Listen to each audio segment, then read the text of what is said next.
I'm just gonna hit this button really quick. There we go. Okay, so today we're gonna have lots of fun. There's so many things you can do with, you've got a beautiful piece of jewelry. It's all finished and ready to go. And what then? So let's say you sold it online and you've got to ship it, or you've got to display it at a show, or you've got to present it as a gift. So today's all about that. It's all about how are we going to do our packaging to make our jewelry just really pop, really stand out. And one of the funnest ways that we could do that is to use some really beautiful paper with complementing colors to our piece that, they just take that presentation and they take what was a beautiful piece of jewelry to begin with, and then they just put it on a palette. And it's a great way to sell your jewelry too. And so I thought I would just walk you guys through most of the stuff I'm hoping to cover today. It's a lot of things. So I'm going to just try to get through most of it. And of course, it is a Q&A. So if you have questions, of course, drop those in the chat and we'll try to answer as much of the questions as we can. But what I thought I would demo is I was going to show, just going to start with earrings. And so earrings are fun because they, in my opinion, have like a really high packaging need. And packaging for earrings is kind of essential because of the way they hang and the way we want to display them. So I was going to show you guys how I display them at a show that's gift ready, meaning your customer can see what they're buying, can see the design, and then it comes with everything they need to package it as a gift if they're gifting it. So I'm going to show that. I'm going to show how to do some gifting for bracelets. So this one is ready to go to demo that. I do have a printmaker, and I know I've showed this before a couple times, but I was just going to do a quick show you how you can print like a logo or a message. I think I've got it programmed right now to do a little stream of hearts across for Valentine's Day. So that would be fun. And then of course, my personal favorite, we can put beads. We can put beads on our designs and make them just wow, right? And so all of this can be personalized to your design. It can be personalized to the size of your piece. So if it's earrings or if it's bracelet, all of that can be done with just a few simple tools and some paper. So I thought I'd just dive right in and show you guys what I have on the mat currently. And there's a lot of different materials that go into making these, and there's no right or wrong way to do it. And there's no set list of materials. You can use whatever you've got really. But what I have here, one of my kind of go-to things is I use this cutter and scoreboard, and I got this at Michael's. It's one of the memory keepers line. It's in the same section as you find the paper. And so what this does is it not only cuts, but it can score. And I always go for these papers. So any pattern is going to do. You can just choose whatever you like. And they come with a lot of cool things in it. I was going to show you guys as we get going. So it's not just paper. There's lots of different, like it comes with these little cut-outable note cards that can be part of your gifting presentation for your customer. Another thing to just show you guys is on this board at the bottom, there's this little scoring tool. Now, if you don't have one of these, there's lots of other ways you can do this. You can take a ruler and get like a crochet hook and take the ruler and the crochet hook and use that to score. And of course, cutting can be done with a rotary tool. It can be done with just some scissors and some good measuring. So these are all just nice to haves, but they aren't have to haves. You can still do these projects without them.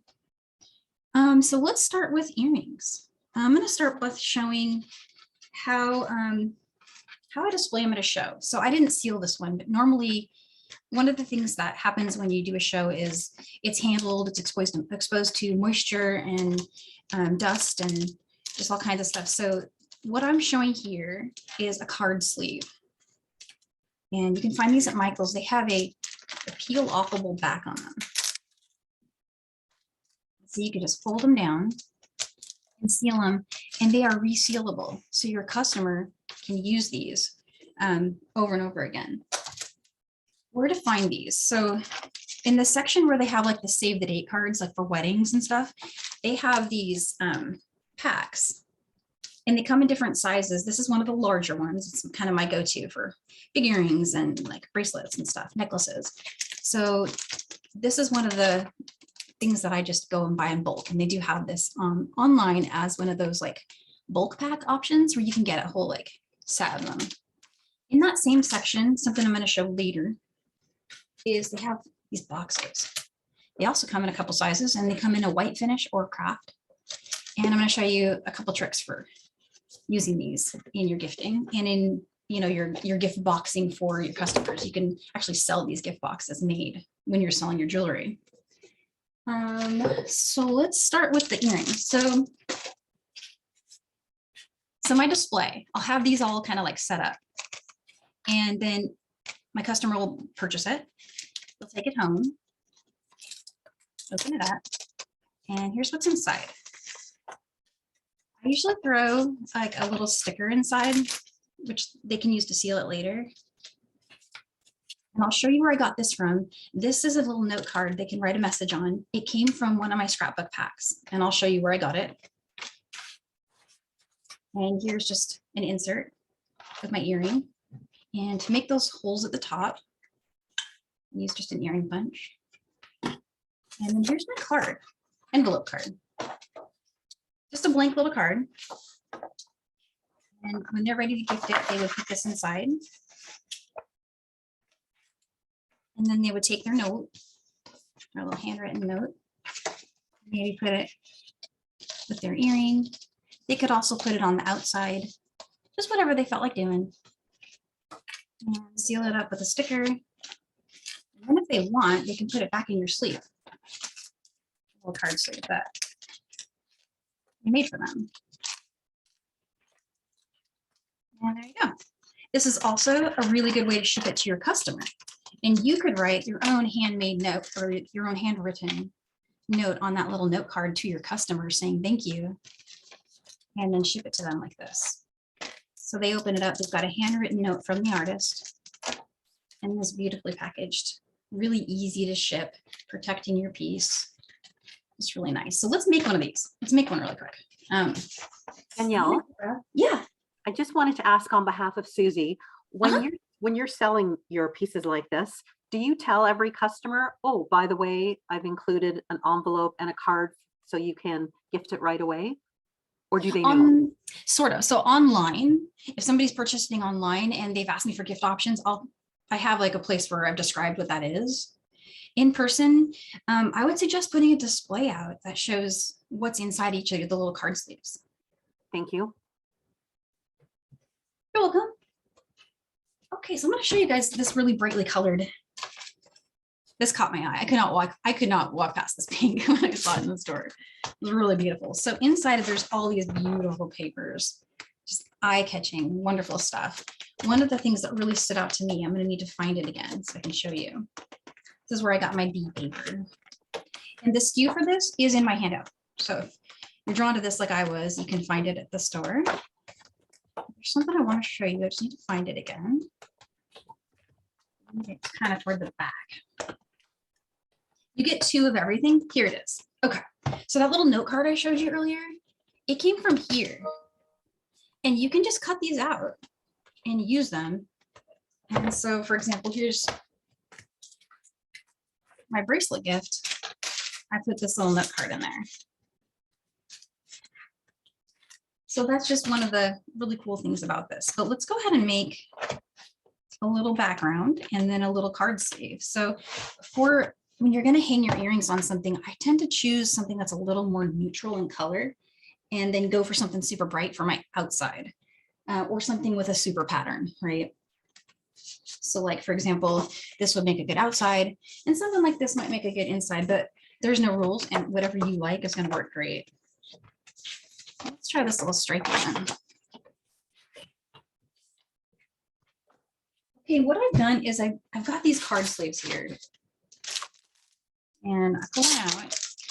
You only have to do this the first time. I've got my board marked now with my measurements, but I want to show you how I made those measurements.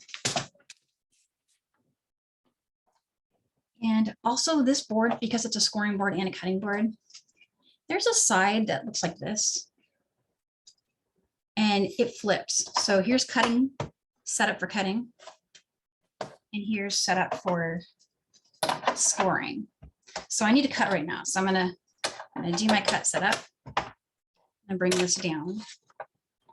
And now I'm just gonna measure. So here's my card sleeve. And keep in mind that you want it to insert easily. So you're gonna have to give yourself a little bit of room, but I've marked my board down here with a little highlighter pen so I can see where I want to do my cutting. And so take my paper, slide that through, and line it up over here with that little mark that I made for myself earlier. And again, I just use the card sleeve itself as a way to measure where that is. And if you push it up toward the top, it'll make it straight. Just go ahead and cut that. Now I need to know my height. So I know my card sleeve height is about 7 inches, but if you were guessing that out, you would just keep in mind that you're going to want to be able to fold it. So take a guess of where you might want that fold to be. And so for me, again, that's going to be about my 7-inch mark here. So that's what I'm going to do. Go ahead and cut that there.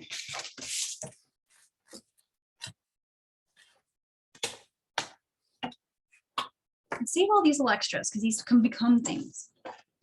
And then I'm going to take earring punch. And I'm going to find my center. Roughly there.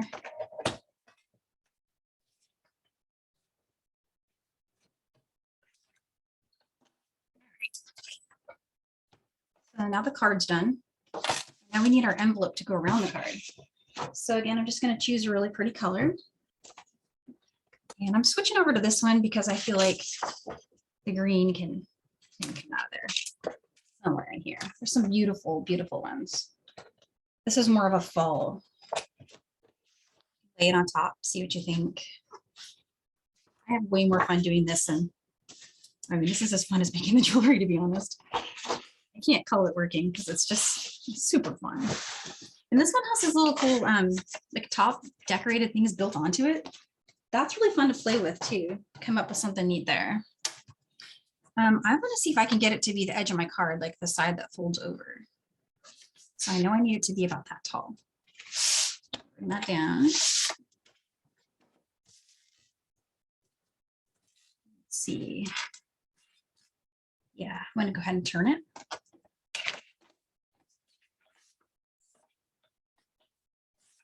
So right now I'm just working on height. And I know it's about 7 inches, but just double checking.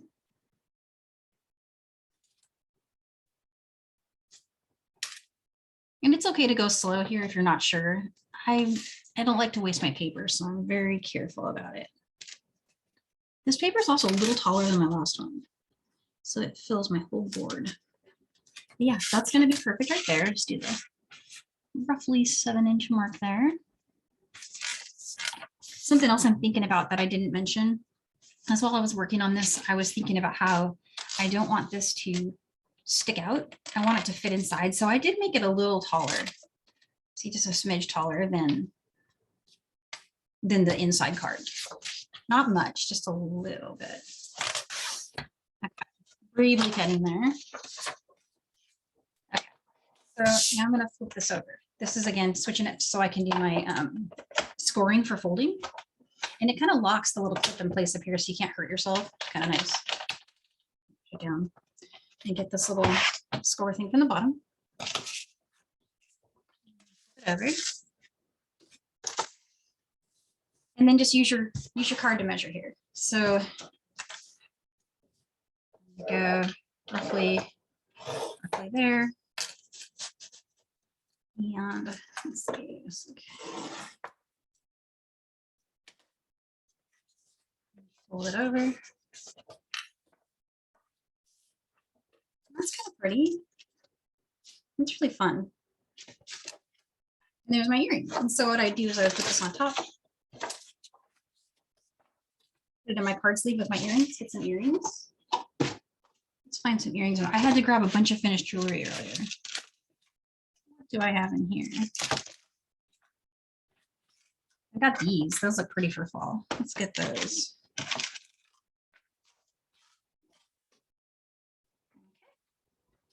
I could have made this a little shorter because these aren't very tall earrings.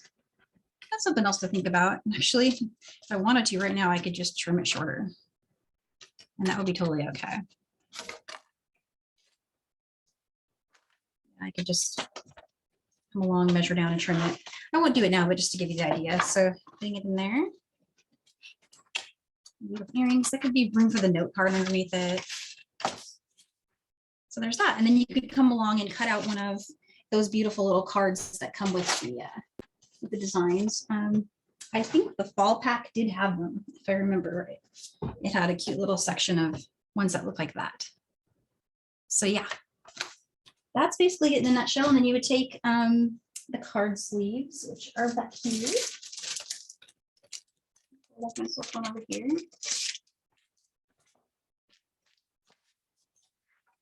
And I always include a sticker for my customers. Sometimes if you've got something really pretty like this that you want to show off, just flip it over so they can see that on the back. Put that in there. And you want to just get a note card, stick it in there, and you got it. So any questions about that? I was going to move on to the next demo, unless anyone has anything. And there's, I did see one question pop up about trying on.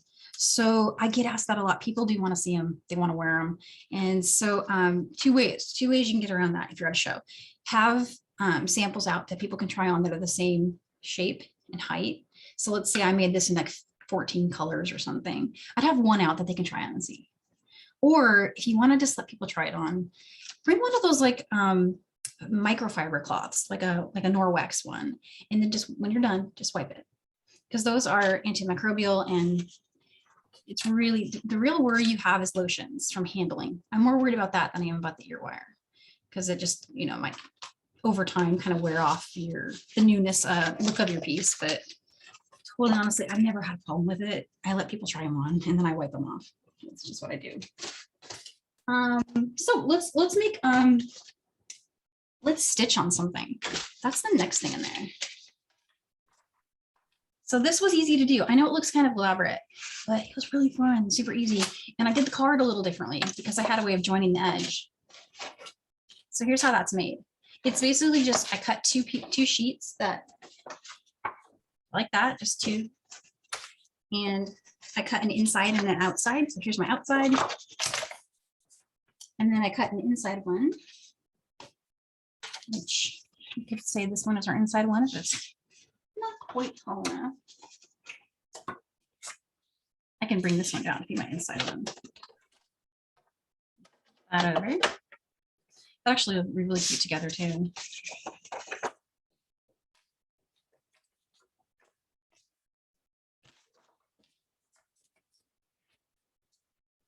Roughly.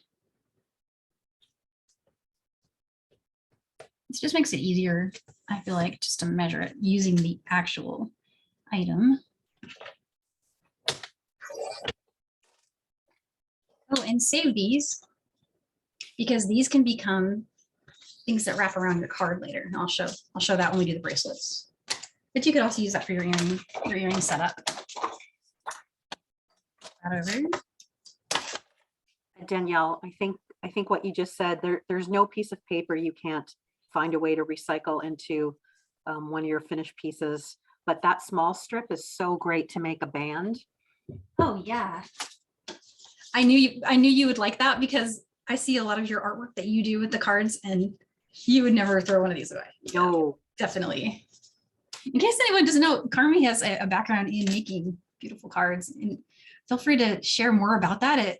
Because I was just fascinated, and I have some of her cards too that she sent me. Wow, I thought they were bought when I first saw them. They're so good. Thanks, Danielle. I appreciate it. You know, while you're cutting, I just want to tell people that Michael's is so good with stocking really beautiful, unusual cardstock in those pads, and they're often on sale or 2 for 1. And it's great when you stock up, because someone was asking how much would this all cost? Well, a lot of those pads have 40 to 50 sheets, and so you know, you can really average your price down. So right now, what you're working with, that looks like a very high-end card, but it's about 25 cents of cardstock for you. Yeah, and I caught one of those deals that was recently out where it was was buy one, get two free.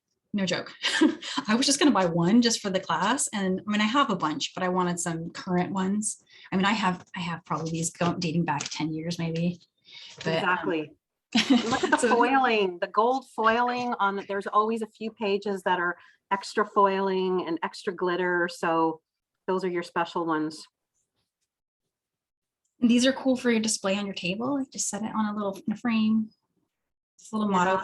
I'm reading, Kelly just noted, she says very economical and it does look so high class. I totally agree. So I know all our jewelry people are already busy in the jewelry aisle, but don't miss the paper aisle for packaging. For reals. It's just amazing. It's super fun.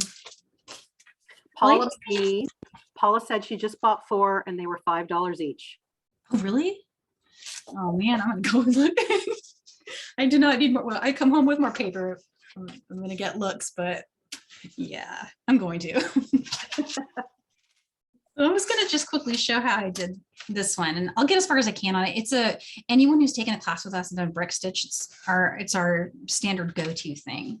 But I wanted to show how it lines up on the edge like that, and why I'm gonna cut it back a little bit on the top layer, so that when you open it, this is flush here on the side. So I've got my inside paper, my outside paper, and they're not connected yet, but I'm going to shave off just a little bit from this side.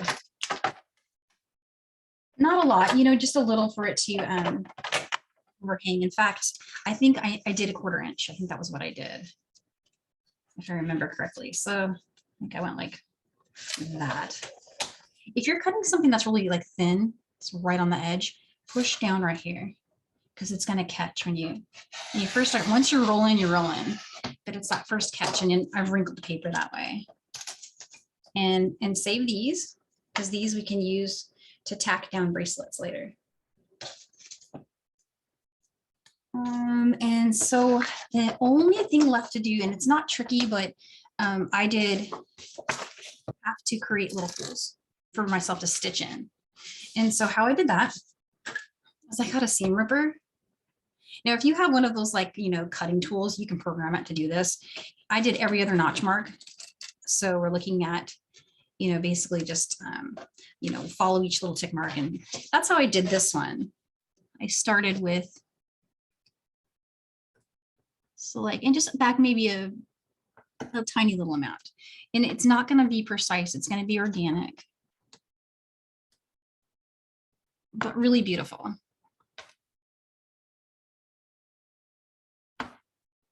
And you can do it pretty fast too. I'll go really quick here.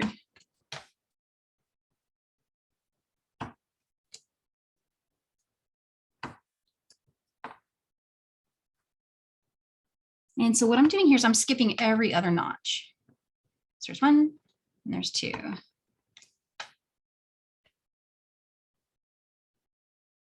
But no, no rules. This is just one example. And depending on your bead size too, what I found was the 6/0 seed bead stitched in the configuration that I'm about to show you guys was really great for 2 notches. If you were going to use like 11/0 or even 8/0, you could maybe just skip 1.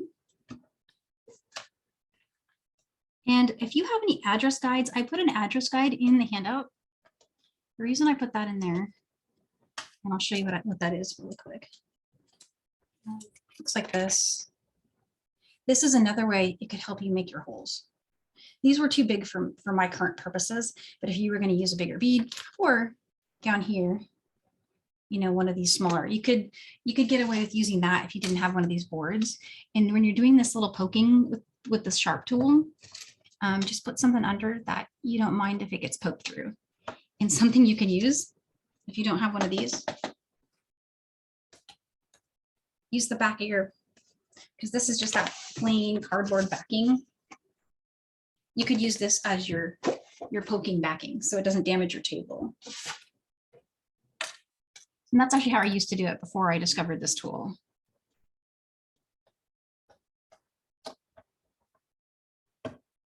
Okay, and I'm down to the end. Got my last one. And so once you've got all your little holes made, I'm going to try to bring this closer. So you can see my holes went all the way through on both sides of my paper. And you can take your seam ripper if you want and just do that to make them a little bigger. Anyone have any questions about this step while I do that really fast? Oh, I think you're good, Danielle. Okay. I will tell you, back in the day before we had paper piercers and cutting boards and that, I just used to run my hole puncher down the side and eyeball where the holes were. So you did it much neater, and you used that cutter in a way no one's shown me before. So one more reason to have that paper cutter. Yeah, those little score things, they make a nice good height. So you don't puncture the paper too much, but just enough that you can get it right. That tool that we both follow a lot of the crafting supply, companies, and we saw another tool that is for bookbinding that was shared today, and I believe it is available online from Michael's. It's the We Are Memory Keepers bookbinding tool. I don't have that yet, as in like I ordered it, but it's not here yet.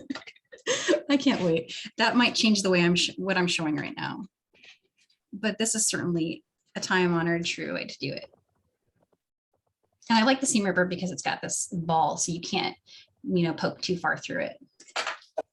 Okay, so up close, there's our little cool edgy marks. So I use embroidery thread. So I'm going to show you guys that. And, any color that you want. I think I put this color in the handout if you're looking for this one. It was this guy, 3045. And it's the DMC stuff. So I went all over the store. And then for a needle, because it can be really hard to thread a needle with embroidery floss, I actually went straight to these. These are the big eye needles that we have from our friends at Beadle on. And so I didn't want you guys to have to watch me string that. So I've got that all ready to go. The big eye needles open, if in case it's new to you, they open in the center. See, like that. They're kind of really handy. You can get your embroidery floss in there easily. Okay, so let's just come along to the top. Pick a side, any side. And I come from the back to the front here. It actually doesn't matter. You could go either direction. Try to get through that way. Okay, and I'm going to bring it through. Keep going. And I need a little bit of a tail, not too crazy, just a little bit. So I'm going to try to weave it in a little bit. But we're going to need to do just a little quick knot. And other kinds of threads will work if you like embroidery floss, if that's something you have handy. It's great to use. If you don't like embroidery floss, so I was just looking at some of the threads that they got. I found this little anchor, and this one would also work great. I think there's lots of colors there. And so all I'm doing is just tying a quick double knot. And the bonus of using a size 6 seed bead, because I'm pretty sure the knots will fit through. So let's get a dish.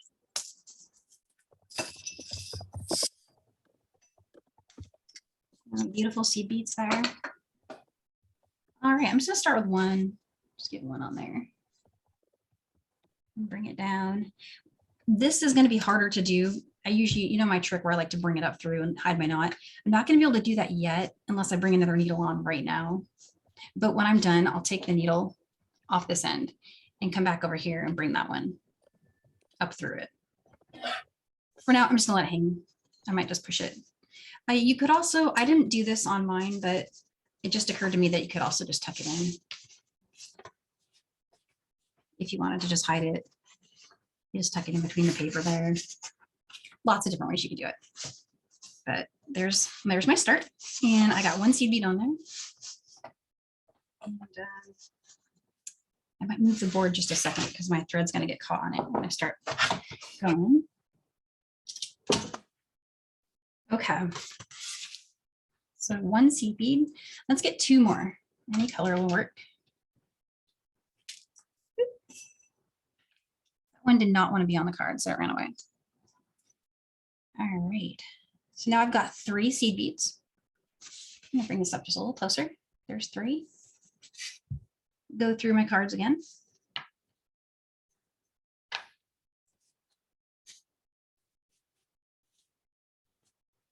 And so it's got a little pop and come up just through the last seed bead. The last one there.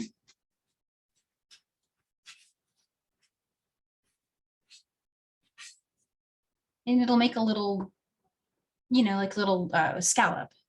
You could try this with more seed beads. Like for example, if you wanted to, you could have 2 and you could have your holes spaced out further and it would just look like little scalloped edging. If you're gonna do that, work with a full thick of your DMC so that it holds its shape and stability. And then you just need 2 seed beads, like in brick stitch, you start off with an extra one. And then I just need to put 2 more on there. Bring that down.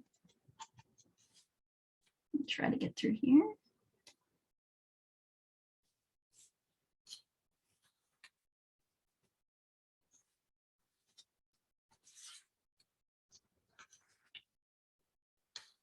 Let's go to a brick stitch. How pretty is that? It's just super fun.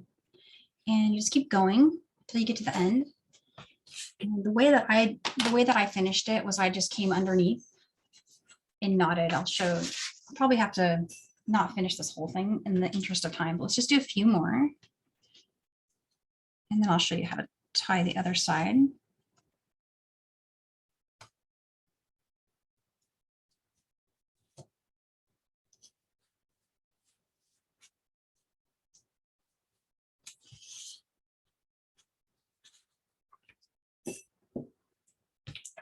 There's 2 more.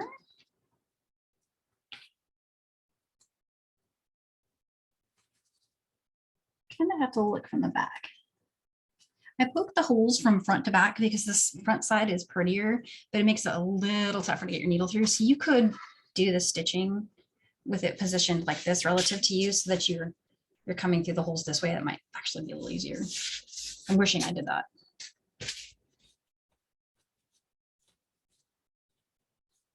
And so what I would do, let's pretend this is the end. Let's pretend I got to the end. To tie it off, come back through the last bead. And then down through the next one.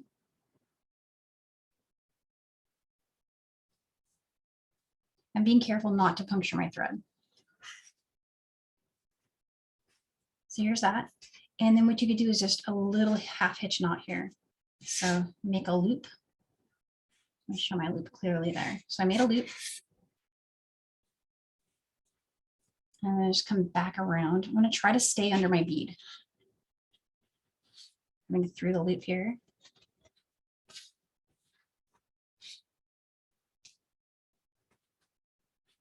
Pull tight. And so the knot's hidden under that. You can't see it on that side. And then just go ahead and come back up through that bead. And that's going to be a little tricky not to puncture your threads. Just try. Give it a good shot. And if for some reason it's just not working and you can't get through it without puncturing it, you could always just go straight down into the card. And that looks like I can maybe do it.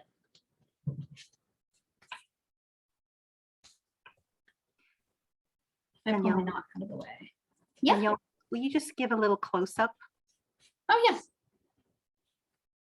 I just went through here trying very hard not to puncture my thread because it's gonna, I think it'll maybe not pull all the way through is my fear. So I was just being a little careful there. Yeah. So just if I could just ask if you could give us a close up and don't move for a second. I think people just want to see how the beads are stacked.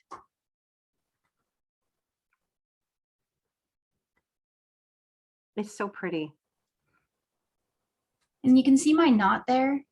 It's not super visible, but if you really wanted to be picky about it like me, you can pinch that bead, take the thread and just pull, knot's gone.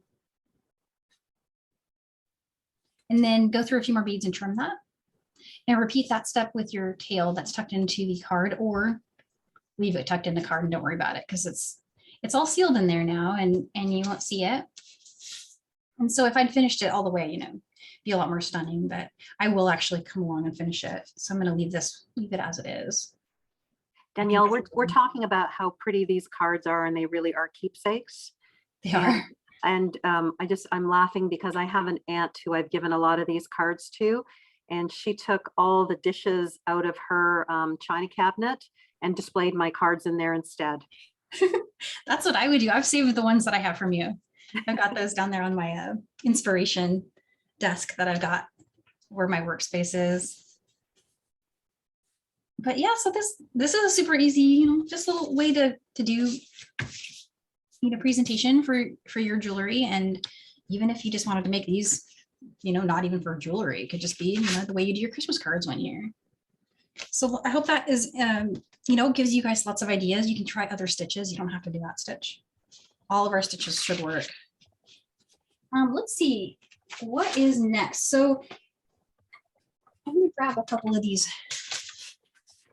We showed earlier this year a super quick earring card where we printed inside with a printmaker. I'm going to turn on my printmaker really quick. It's thinking about it. Okay. So here's like a cheers one. And then I have one more to show that I thought was really cool, because this one has one of our inserts that we make. And I wrote a little gift note. And so I was going to bring up another tool that I got sitting over here. So this board is magnetic. It's actually kind of like a metal-y magnetic board. And it has a track. And what I've done here is I've just got a piece of paper. When I first started playing with the printmaker, I was struggling to get my my prints to stay straight. And so this was something that really helped me with that. These are magnets. But the printmaker works without this. You don't actually need this. It's just something that I discovered that I like. And then these are magnetic too. So you can just stick that on there. Unlock this. Okay. And so it makes a little light so you know where it's going to start printing. Wherever you put it. Hit the play button. When it turns green, I can go.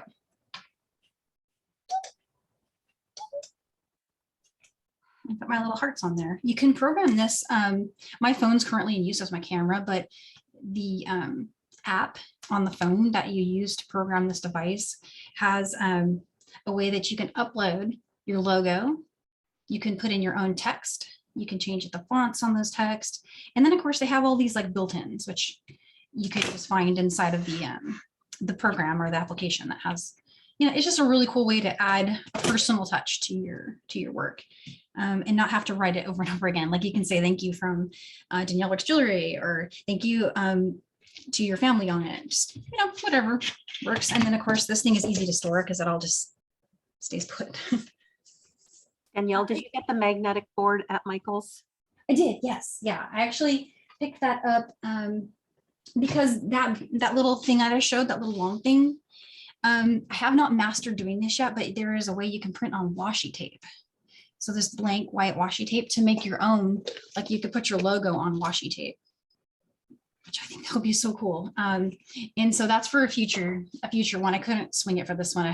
This was like an action-packed class, so I had to choose, like, whittle it down from all the ideas. But it was really cool. I'm gonna bring this back out and let's switch to necklaces and bracelets. Yes. Do those. So over here, I've got another example of that. And so this is a bracelet one that I made.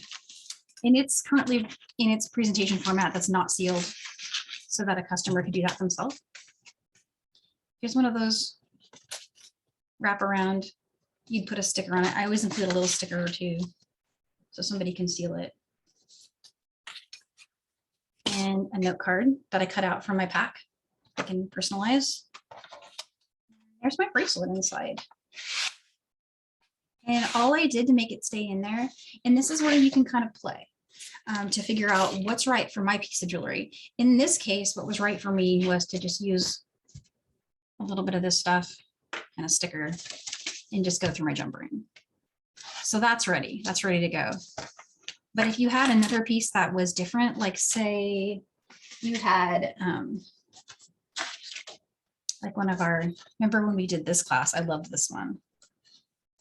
Something bigger that doesn't have a really easy way to put a string through it. This is where those little scraps come in handy.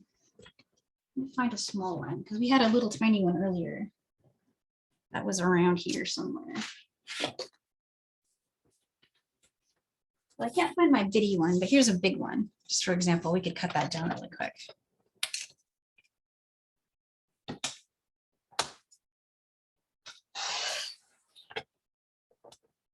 So what you could do is you could take some washi tape and just attach it like that so it doesn't go flying everywhere. So I would take, I brought my little tape deck over.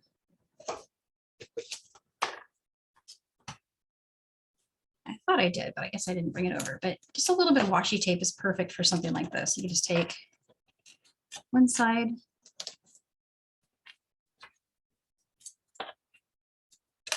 And the other side, and this peels off without damaging your card. Also kind of a bonus. And then you're, well, that wasn't supposed to happen, but if I made it a little tighter.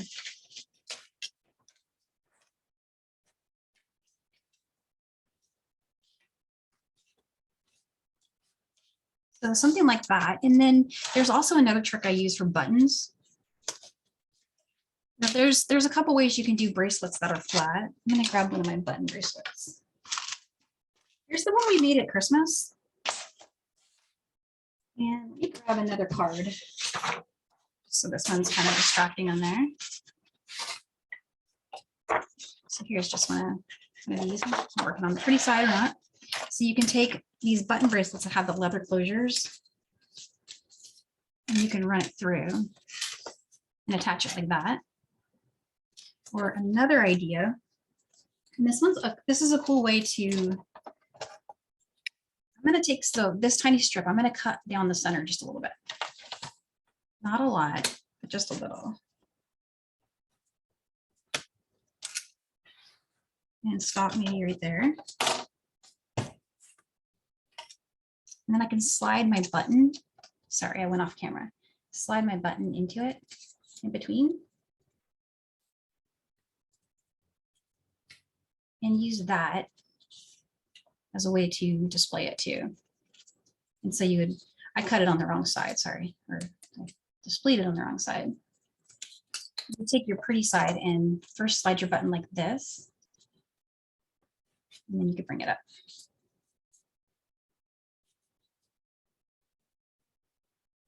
If that makes any sense.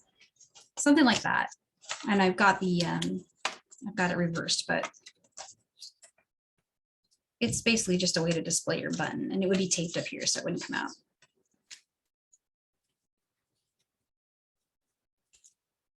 It would make sense if it had a different color on the other side, but it might hide your button.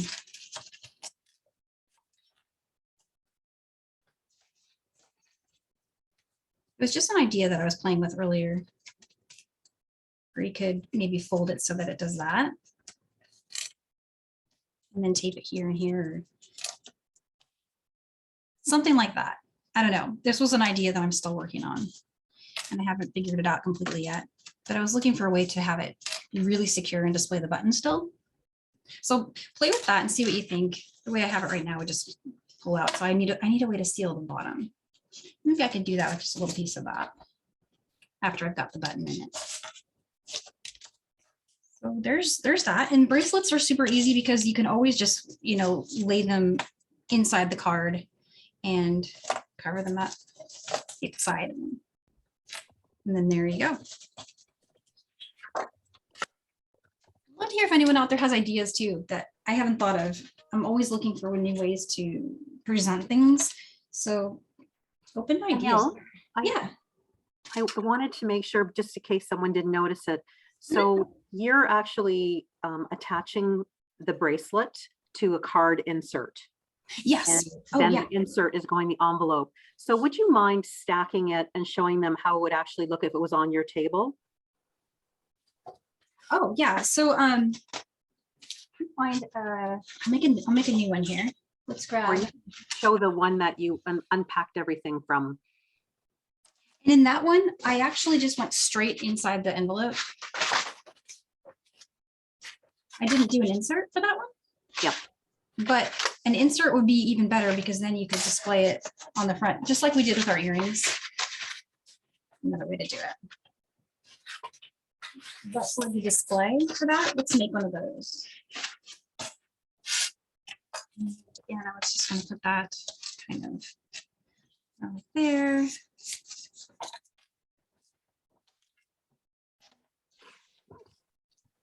Danielle, someone just posted that when they order from you, they look forward to opening your packages because it's like Christmas. Oh, thank you. Yes, I do use these card sleeves in my order packing. And for that, I usually wrap in tissue. Like I'll put all their items inside one of these, seal it up, and then put the tissue around it for, you know, with a cool little sticker. I just ran out of my shop stickers. I have to order them again. But I have these really cute like thank you stickers that I like to use.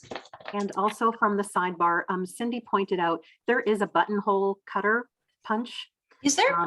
You can actually use that and a small bit of paper. So there's definitely a lot of tools. That's cool. I need to go find that. Paper area for paper crafting. Thanks, Cindy. Yeah, that's an idea that I actually was just on the fly toying with earlier today. I wanted a way to have the button be secured. And so I need to try that. I think that would be really cool.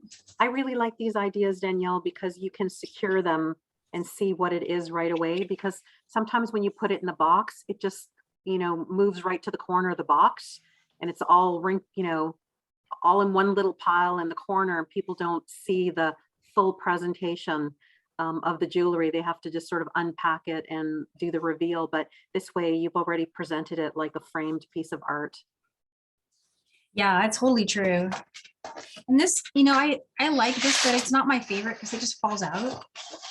So honestly, I think the way that I would do it is just using the floss like we did over here. This doesn't fall out at all. It just stays in there. But I feel like there's got to be more to, you know, more ideas than just this. So definitely, if you guys come up with something, please share it and tag me because I'm always looking for better ideas. And I've also thought about just taping a little piece of chain. And sometimes I use wire. Like I'll put, I'll take the earring punch and punch some holes in it. And then I'll bring like 26 gauge beading wire over here, twist it at the back, and then just put my jumper into it. And then I don't have all this going on, which I'm not in love with. I'm feeling like, I like it, but I don't. This would be good for, you know, like maybe securing it for shipping, but displaying, I wasn't super loving that. Beading wire. Let's say we did that. The beading wire came through. You just literally take that lobster claw and click it to that. And then you've got the display.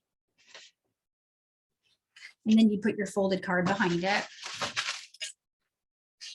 And I didn't make these tall enough, but they would need to be a lot taller. And so in the package, it'd be like that with the note card and the sticker inside one of those plastic sleeves. Just kind of a cool idea. And I think the beading wire one is my favorite so far, or the something like Kraft wire, like actual 26 gauge Kraft wire. All right, I'm gonna move some of this out of the way and then show one more idea. It looks like we've got just a few minutes.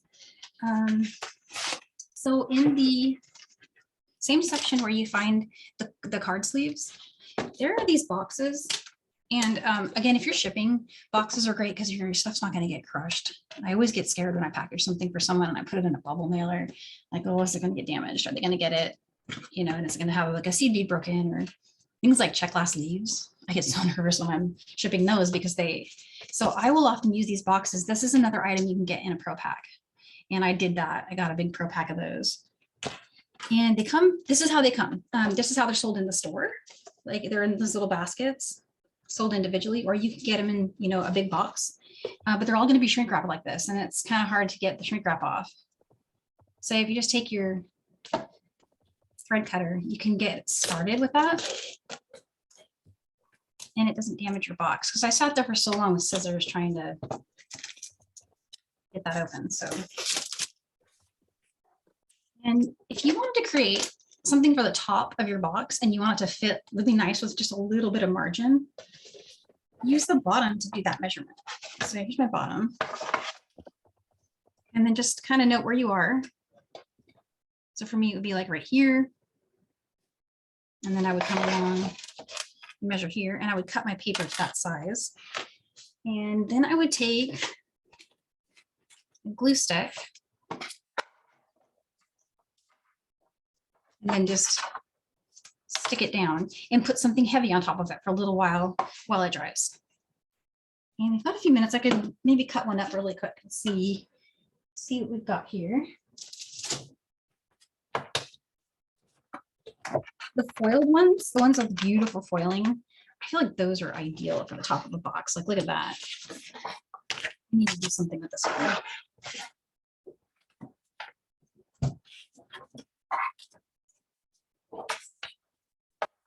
If it's got a print that has a right side up or sideways, you can pay attention to that and see that we're looking at like the 5/8 mark for that one. So let's bring that over here.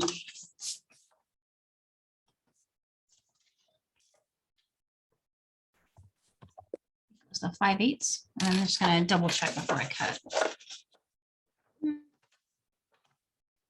Make it smaller. Like that. And then just test it. Here's my lid.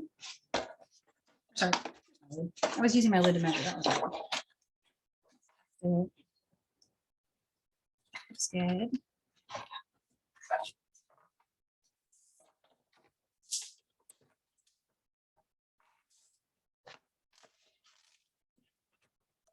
You can do this in bulk too, once you know your box measurement.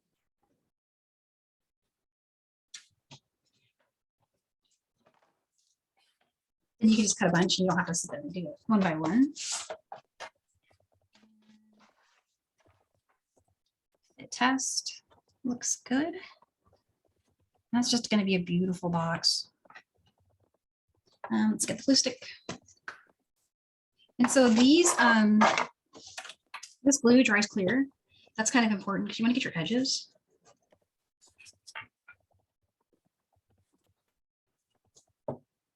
Try not to get it on my board. It comes right off even if I do, so there's no worries. Okay.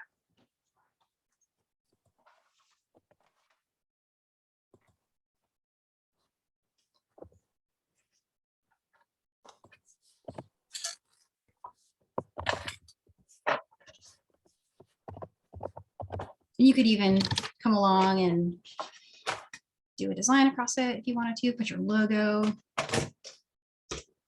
I like to use the, I haven't done this yet, but I like to use stickers with my logo on it and stick them like somewhere like in the center. And you can do that with Printmaker. I just haven't figured out how to get it onto a sticker yet. So I want to set it like I'm in a repeating setting and get it to just keep going. Danielle, for the people out there who may be paper crafters, you know, all this paper is 12 inches by 12 inches. So it's very, very wide. And if you plan an evening of box making, you can make your box cover, and there's more than enough room to make the card insert at the same time or line the inside of the card. But it's nice to just make it all look like it's personalized with the one sheet of 12 by 12. I love that idea. And something I would dream about doing is I would carefully measure so that my insert fit in here. Yep. You'll get really comfortable with the measurements. You'll be like, oh, everything is 5 by 7 or 5 by 8, and you'll start doing it without even thinking. This one's too tall, but you know, yeah, you play with it. I would know, I would cut it right here. And then it would be like a perfect size. And the person would open the box, open it up. Matching card. There it is. So that's Danielle, Marguerite is asking a question that a couple people have asked is, how do you factor in the cost of packaging into your pricing? And so one of the things I said earlier is usually scrapbooking paper is about $1 a 12 by 12 sheet. But when you buy them in these great pads and you get them on sale, your cost drops dramatically. So the card stock is about 25 cents. The box is a little bit more pricey, but the card stock would be about 25 to 50 cents. The clear sleeve is 10 cents to 20 cents. So I would always add $1 for a paper version of, what do you think? Yeah, I do it two ways. So for like my finished jewelry, if I'm selling my finished jewelry, definitely I price that in, but I don't always price in things like the boxes. Those I will sell separately because these run a little bit more. So you actually sell that as an option to get a box. Could you tell us what you would sell it for? Oh, I'd probably charge at least $3 or $4, maybe $5, depending on the size. I have a few sizes of these, and then sometimes you can also jazz them up by putting something in them. So it can come with like stuffing or padding or another little sheet of that beautiful paper inside that's sized to fit it at the bottom. That gives it lots of wow. Like if you were to open that up, just look. For example, if I'd cut one to fit perfectly in there like that, so when you opened it, you'd see. Pretty. Yeah, I mean, it's just, I could just play all day. Honestly, it's not work to me to do these. They're so fun. It's like, I don't know, it's therapeutic, I guess. It's just fun to make something, and you did it yourself, right? I don't know if this is going to work exactly. I'm just kind of going on the fly here, but I have in the past done versions where you open it up and there's on the inside too. It just looks really pretty next to each other. So just one of the comments is, I prefer not to invest more than $1 total on packaging per jewelry piece, maybe $2 on a higher end item. So yeah, that I agree. Yeah, no, I agree with that too. And so on Etsy, that's my platform where I sell. They have a option for gift wrapping. And so I actually do charge extra for gift wrapping. So if somebody wants that, they have to, I think on my Etsy shop, I do charge $5 for it. And what my gift wrapping includes is a box like this with a pretty top. And then I don't always do this insert, but I do put a sleeve inside with a little, you know, like whatever it is I'm selling, it'll be presented in there with inside plastic. That's perfect. That's how I would do it. Danielle, you're right on time. Am I? Gosh, yeah, I wasn't sure this was gonna, there was so much, you know, and then I tend to go off on my little idea tangents. So, but we made it. Here we are. I have just enough time to show next week, maybe? Yes. So next week is a premium class, and it's the Rosy Rose bracelet. It's a herringbone stitch design that has a bunch of cool like features to it. Then we're getting some beading wire to finish it. Here's one I have in progress that needs thread added. And actually, if we can switch back to my other one, I can show it a little bit better. But the, yeah, thank you so much. Thanks, Chanel. This is stitched with 6/0 and 11/0. And so anyone who's done a regular herringbone rope knows that putting different size beads next to each other in a stitch design is kind of problematic, but there's a way to do it. And so I was going to show that, and we'll show it with larger, like maybe we'll pull in a 6mm bead with some 8/0s to just kind of change it up. And then it's finished with beading wire and some crystals. So this is a 2-hour class next Friday. And then the class after that is an intro into square stitch. So this is a pendant earring made with square stitch, and it's a super simple design we'll be able to make from start to finish in a 1-hour class. That's our class that's coming up 2 weeks from now. And then another premium class to finish off the month, which is just this crazy square stitch, like going deep dive into what you can do with square stitch. So how to make rounded shapes, And then this was one I was playing with. I originally thought we could suspend it like that as an earring. But now what I really want to do is turn it this way, put an ear wire up here at the top, and either do fringe or loops that connect and overlap each other. So by the time we do this premium, this is another 2-hour class, I will have samples like that to share, because that's where I'm going with that. So there'll be an addendum to our handout, because that's an idea I had after I'd already done the work. So that's the the rest of February. And then we're into, oh my gosh, then we're into March, right? Not wild. So I can't believe it. The year is flying. Hey, and I see you guys at the top, Valerie and Sharon at the top of my screen right now. Hi guys. Hearts. Well, I hope this was fun. I hope everyone had a good time and got some ideas. And I'd love to see what you create. So please tag me, please tag John Bead, make it with Michael's, and we'll see what you guys come up with. Have a great weekend and happy creativity.